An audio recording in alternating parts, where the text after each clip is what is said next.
আজ বানাচ্ছি একটা স্পেশাল ডিশ, পিঠ ঘন্ট। লঙ্কা আর কালো জিরে ফোড়ন দিয়ে দিয়েছি তেলে। ওই তেলের মধ্যে রসুন ছেড়ে দিলাম। রসুনগুলো এরকম ভাজা ভাজা হয়ে গেলে দিয়ে দেবেন পেঁয়াজ।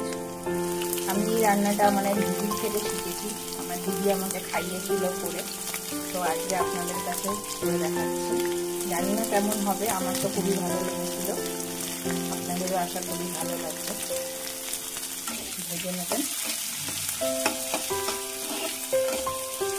আমার দিদি এটা খুব ভালোই রান্না করে, দিদির নাম অন্তরাদি, খুব ভালো রান্না করে। দিদি একদিন খাইয়েছিল, আমি ভাবলাম আজকে আমি আপনাদের কাছে করে দেখাই। দিদি হয়তো দেখতে পারে আমার চ্যানেলে, জানি না কতটা খুশি হবে।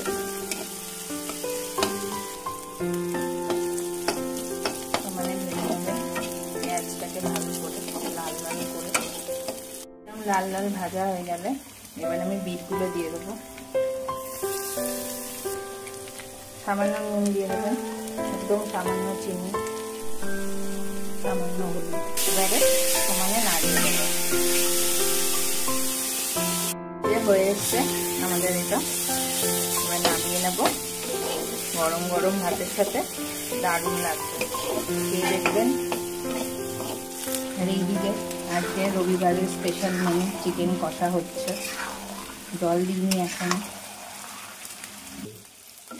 এই যে আমার ছেলে চলে এসছে মাংস খেতে, কষানো না হতে হতেই চলে এসছে ছোচা খেতে। Thank you.